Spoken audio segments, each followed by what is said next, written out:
Meus irmãos, por que que a cada 10 irmãos em Cristo que aceitou o Senhor Jesus,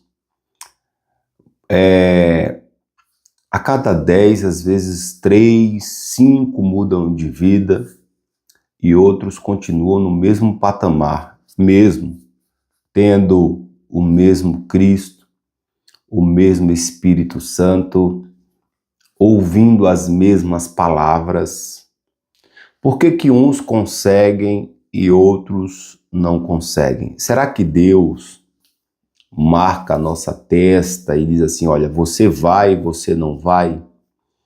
Bom, irmãos, eu acredito que a gente só muda quando a gente tem uma conscientização. Quando nós nos conscientizamos que precisamos mudar. Mas para essa conscientização vir, muitas vezes nós temos que ouvir palavras duras, palavras que confrontam. E é aqui que mora o problema. As pessoas não gostam de ouvir palavras que confrontem. As pessoas não gostam de ouvir palavras duras. O próprio apóstolo Paulo, ele vai dizer a Timóteo, ele vai dizer, no final dos tempos, as pessoas não suportariam a sã doutrina, que pagariam até preços altos para ouvir palavras que lhe agradem, palavras que massageiem seus egos. Só que palavras, muitas vezes açucaradas, não me confronta e não me muda, não me conscientiza. Tá? É como se você tivesse uma febre e ao invés de você investigar a causa da febre, você apenas tomasse um comprimido para passar aquela febre momentânea. Então, muitas vezes, essas palavras que você escuta são palavras doces, açucaradas, e vai ali trabalhar o teu coração momentaneamente, mas não vai curar o teu problema. Porque para curar o teu problema, para te sarar, para te mudar de vida, tem que ser uma palavra que te conscientize. Aí você se conscientiza do seu problema e aí você vai diagnosticar o problema e aí mudar e ter o resultado. Por exemplo, eu mesmo ouvi palavras conflitantes que me moveram do lugar. Por exemplo, o meu amigo que disse que eu era um pastor aleijado. É uma palavra duríssima, tanto que até hoje essa palavra me marca. Mas foi essa palavra que me conscientizou, tirou uma escama dos meus olhos e eu disse para mim mesmo, eu preciso mudar. Eu preciso mudar essa situação, eu preciso dar um jeito. Quando eu tenho diagnóstico, eu observo assim, o que é que eu preciso fazer para mudar essa situação? Porque é muito cômodo eu ficar sentado esperando que o mundo tenha piedade de mim. E logo cedo, irmãos, na minha vida, eu comecei a ser conscientizado que o mundo, o planeta não me deve nada e o mundo não vai ter dó de mim. Por exemplo, eu me lembro que quando eu queria casar, eu jovem, né? Fui falar com os meus cunhados, né? Eu, na minha cabeça, inocente, eu pensei assim, eles vão se esforçar, afinal de contas, a irmã é deles, eles vão dar uma força, vão me dar os móveis, vão me ajudar a construir alguma coisa. E aí eles falaram uma palavra bem dura para mim, disseram, olha, cara, quem quer casar é vocês. É vocês que estão com essas ideias aí, então é vocês que têm que se virar. A gente, cada um está cuidando da nossa vida. Então, teve um que falou para mim, Júlio, você que é o homem, eu com 17 anos, é você que é o homem, você que tem que correr atrás. Essa conscientização fez opa, peraí, meu irmão, ninguém vai me dar nada, não, eu que tenho que arregaçar as minhas mangas e correr atrás. Palavras conflitantes, tá? Uma das coisas que mudou muito a chave da minha mente também Foi no meu trabalho. No meu trabalho, quando a mulher que eu trabalhava lá, ela me deu uma grana para me comprar uma casa, ela me repreendia muito, porque eu tentava assim, não, Deus vai fazer isso, Deus vai fazer isso, Deus vai fazer aquilo, e ela me repreendia, né? Ela dizia assim, Júlio, olha, é o seguinte, eu tô te emprestando esse dinheiro, não tem nada a ver com a tua religião. Tô te emprestando esse dinheiro porque eu percebo que você é um cara que tá lutando, tá guerreando, tá correndo atrás. E eu tô te emprestando porque eu sei que você vai me pagar, que você é um cara honesto. Eu percebi isso. Deixa Deus lá. Deus já fez a parte dele. Já enviou o filho dele. Ela dizia isso pra mim, tá? Ele enviou o filho, Deus enviou o filho dele, já perdoou os nossos pecados, agora é cada um, meu filho, que tem que fazer por onde. Essas palavras, eu falei, peraí, é real mesmo. Porque, infelizmente, meus irmãos, eu era uma pessoa vitimista. Vitimista, eu achava assim, o mundo me deve as coisas, eu fui abandonado pelos meus pais, eu tenho razão para ser assim, ser assado. E ficava colocando culpas num monte de coisas, quando lá no meu trabalho, a minha patroa abriu meus olhos e disse, olha, não fica esperando que as pessoas tenham piedade de você, te levanta e anda, cara. Vai fazer teus cursos. Você não quer ser pastor? Vai estudar, vai procurar. Ela queria muito que eu fizesse faculdade. Vai fazer faculdade, faz a tua parte. E aí, meus irmãos, eu percebi que o que mudou a minha vida foi esses confrontos. Por exemplo, quando o meu professor uma vez chegou para mim e disse assim, Júlio, para de querer fazer as coisas para Deus, porque muitas vezes a gente tenta se esconder da nossa realidade fazendo coisas para Deus, no ativismo religioso. Então, eu era muito, no começo da minha fé, esse ativista religioso. Eu queria estar dentro da igreja 24 horas, ali, fazendo as coisas para ali, porque eu queria fugir da minha casa. Porque dentro da minha casa, eu já contei isso nos vídeos, eu era um péssimo marido, eu era um péssimo pai, eu era um cara muito grosso. Quando meu professor me conscientizou, disse, Júlio, você está focando na coisa errada, você está colocando o carro na frente dos bois. Vai para a tua casa, conserta a tua casa, porque se você não consertar a tua casa, Deus não vai te usar nas coisas dele, porque aquele que negligencia a sua casa, ele é pior do que ímpio e negou a fé. Olha o que a Bíblia diz, aquele que negligencia a sua casa, ele é pior do que ímpio e negou a sua fé. Então, foca onde você tem problema. Aí foi quando eu virei a minha cabeça, me conscientizei e disse, eu preciso mudar. A conscientização, ela traz esse poder assim de você se colocar na frente de um espelho e assumir os seus erros, e assumir os seus problemas, e pegar nas rédeas do seu destino, e entender, Deus é importante sempre, sem Ele nada fazemos, sem Ele não vivemos, nele vivemos, nos movemos e existimos, sim, mas Deus já fez por mim o que Ele poderia ter feito, que foi entregar o seu filho para perdoar o meu pecado. Agora é comigo. Agora ele entregou a bola do meu destino, a não ser que eu esteja no pior país do mundo, como na Somália, que não tenho nada, estou debaixo de uma escravidão. A não ser que eu seja tetraplégico, esteja impossibilitado de andar e de me locomover. A não ser que seja uma coisa muito grave, eu tenho sim poder de fazer alguma coisa. A palavra de Deus diz que José, dentro da prisão, ele fazia alguma coisa na prisão, injustiçado. Agora imagine José lá, né? Poderia estar lá, meus irmãos me traíram, meu pai nem veio me procurar, ninguém está nem aí para mim, ó vidas, ó céus. Não, o que dá para fazer aqui? Eu tenho uma dor, mas eu não posso ficar prostrado diante dessa dor. Eu não posso ficar prostrado diante desse problema. O que é que dá para mim fazer?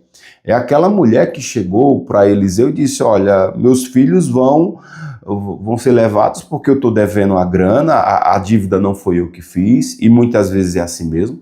Você tem que pagar dívidas que não foi você que fez, mas tem que pagar. senão perde, é ou não é? Tem que fazer a coisa acontecer. Vai falar com o profeta pergunta, o que é que você tem em casa? Nós temos que ter sempre alguma coisa, alguma ideia, algum jeito, alguma saída, pesquisar, fazer alguma coisa. O que você tem em casa? Eu tenho um pouquinho de azeite. É? Tá bom. Vamos ver como estão os seus relacionamentos? Vamos ver se você não fechou as portas? Vai buscar vasilhas aí com teus vizinhos? Imagine se aquela mulher fosse uma má vizinha. Porque tem crentes que assim, ele sai fechando as portas, brigando com um, brigando com o outro. O mundo não fez isso por mim, a igreja não fez isso por mim. E eu vou te falar, tá? Se você gosta de palavras agradáveis, eu vou te falar uma bem desagradável. Nem fez, nem vai fazer. É você que tem que se levantar e procurar as suas melhoras. É você que tem que estudar. É você que tem que empreender.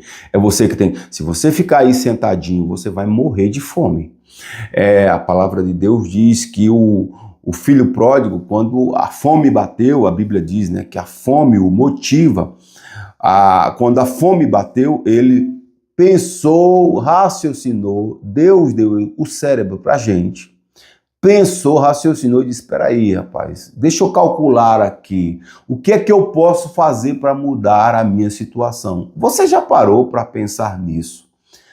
Seja qual for a sua situação, o que é que você pode fazer para mudar a sua situação? Nem que seja 1 milímetro.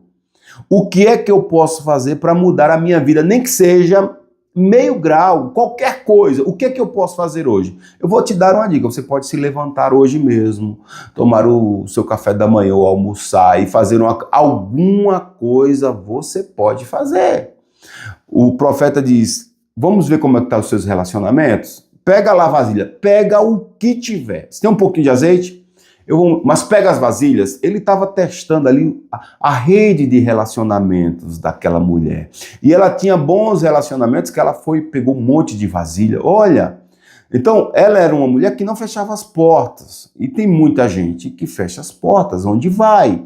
Arruma inimizade no trabalho, arruma inimizade na igreja, arruma inimizade dentro da própria casa. E ninguém presta, e ninguém vale nada, e ninguém me ajuda, e ninguém isso. E meus irmãos, cuidado para você não estar sofrendo do vitimismo.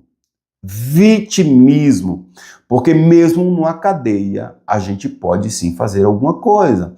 A palavra de Deus diz que Paulo e Silas estavam dentro de uma cadeia.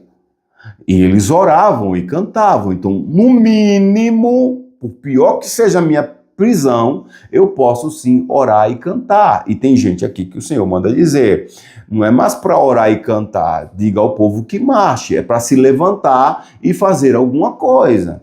Não fica esperando piedade, é o que a minha patroa disse, Júlio. Eu sei que Deus está lá, e Deus está. Sem ele nós não fazemos nada. Mas se eu fosse, eu não queria estudar no começo da minha fé. Que teologia, eu ficava falando, né? Teologia é para as pessoas se amostrarem falando bonito. Aí o Senhor falou, te levanta e vai estudar. Será que Deus não está falando para alguém aqui hoje? Te levanta e vai estudar. Estudar como, pastor? Eu não tenho como. Como que não tem? Nós temos a internet. Você não tem ideia como isso aqui mudou a minha vida e uma parte do meu mundo. E eu não estou falando só de eu começar a fazer vídeos, não. Ensinamentos, palestras que eu ouvi falar a primeira vez em educação financeira foi aqui. A primeira vez que eu ouvi falar sobre desenvolvimento pessoal foi aqui. A primeira vez que eu ouvi falar sobre gestão foi aqui. Então, isso aqui, meu irmão, já é um...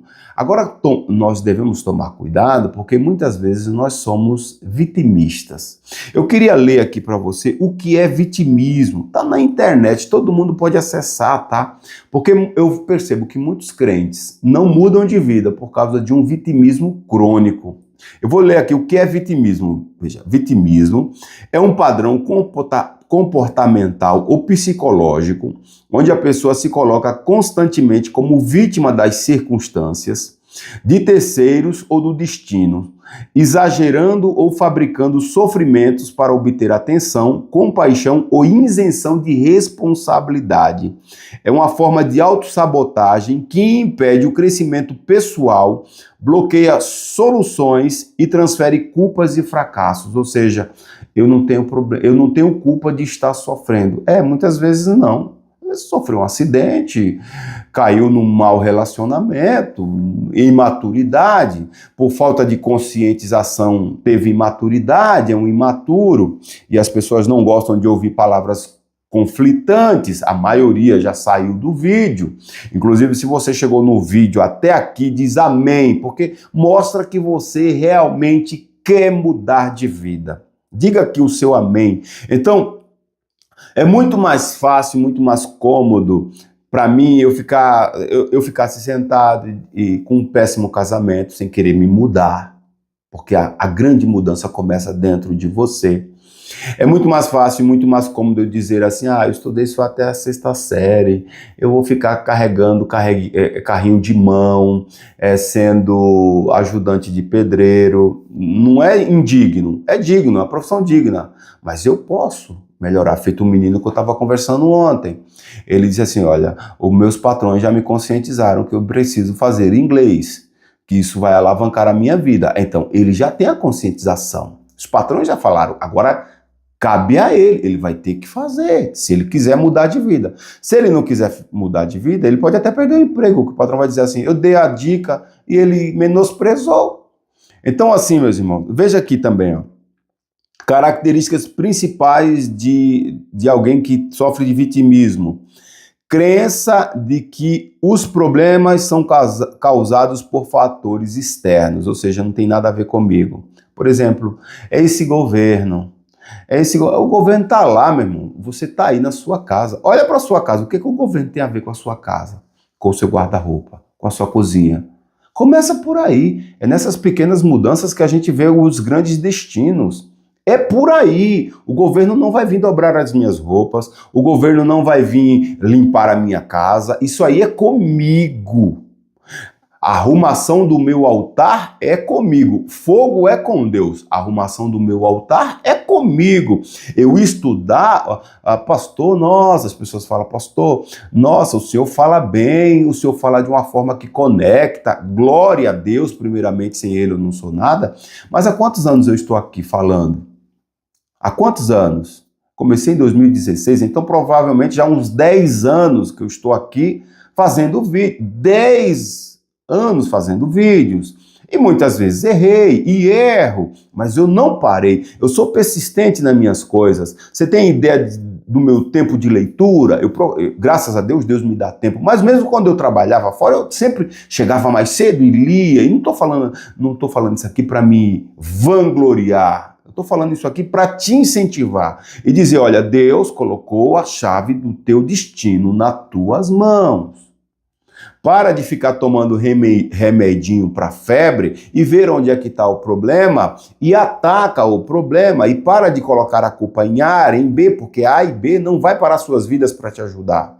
É você com você. E tem gente que coloca a culpa até em Deus. Eu ouvi um irmão dizendo assim, Deus não fez nada por mim. Meu irmão, isso é uma blasfêmia, você dizer que Deus não fez nada por você.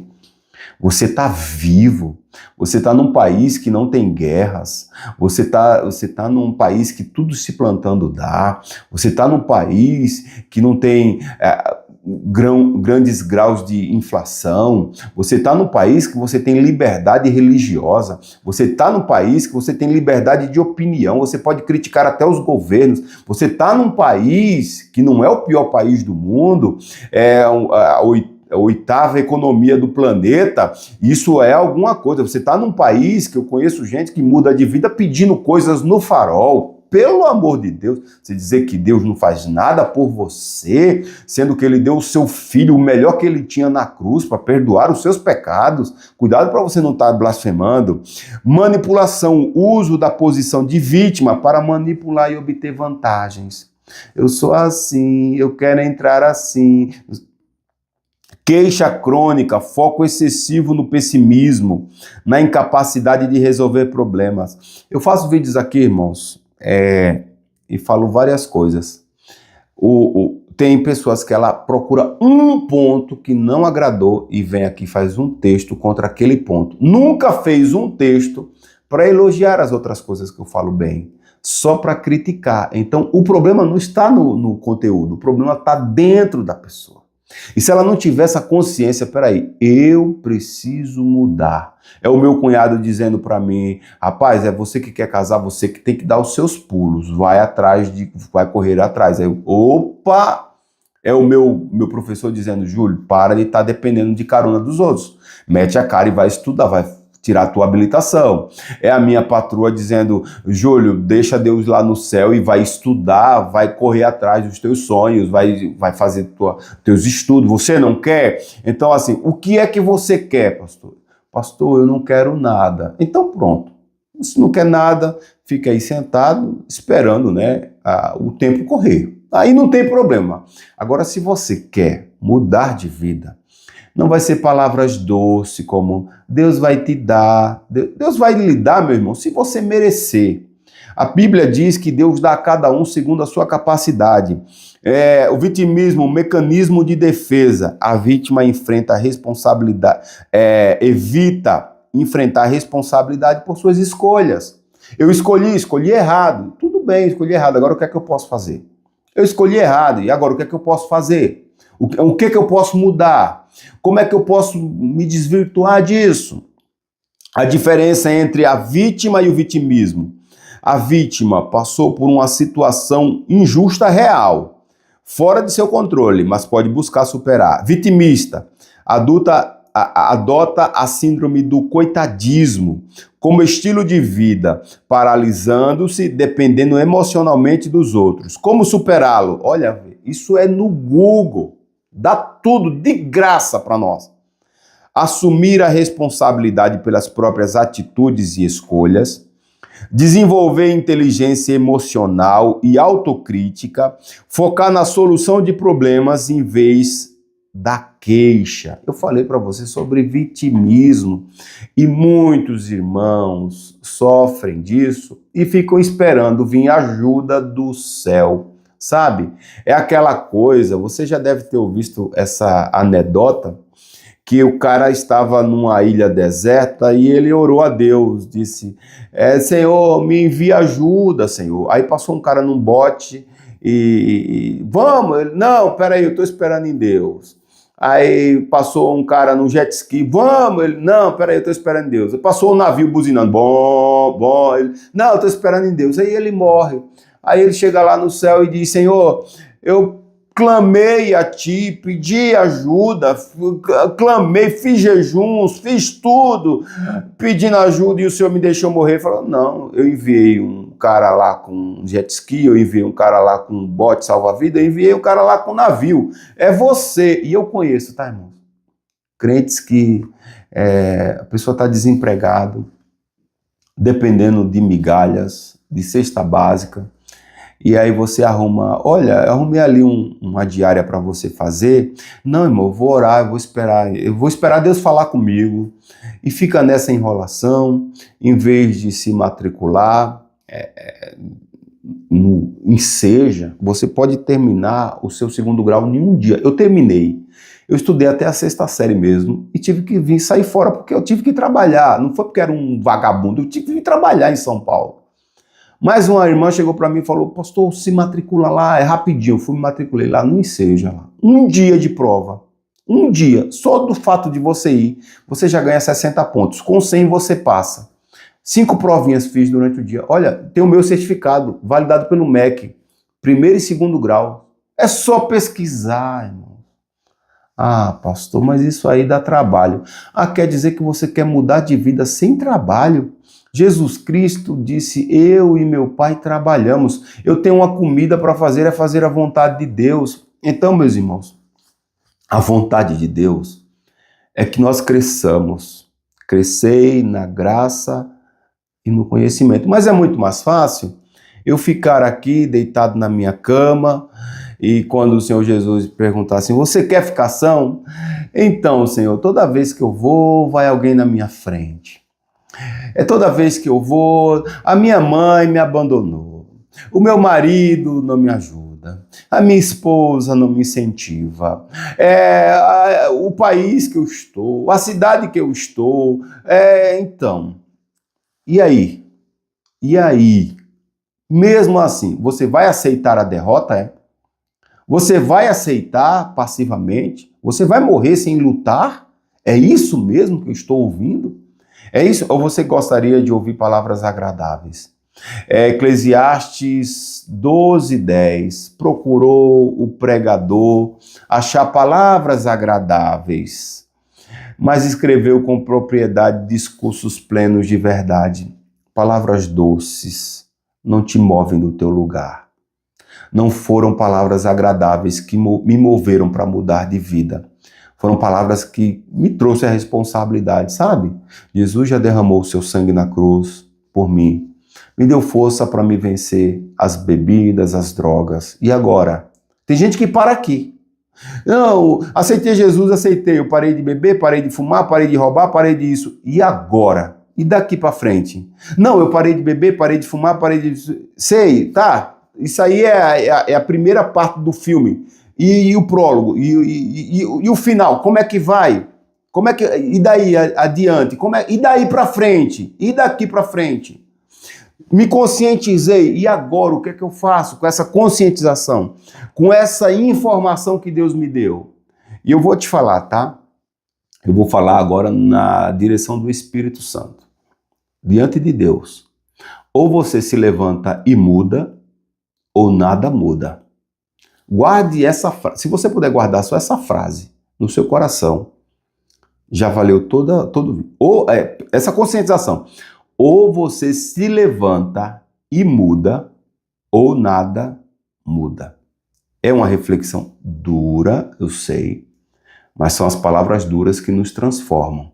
Saiba que eu te amo em Cristo e oro pela tua vida e torço pela tua mudança. Te levanta, Deus te dá graça para você se reinventar, para você se refazer, para você recomeçar, entrar em rota, progredir. Deus não te chamou para regredir, para progredir. Te levanta e anda em nome de Jesus. Te saúdo com a paz do Senhor. Se você achar que quer ajudar aí, deixa aí o seu like, seu comentário e compartilha com alguém. Deus te abençoe.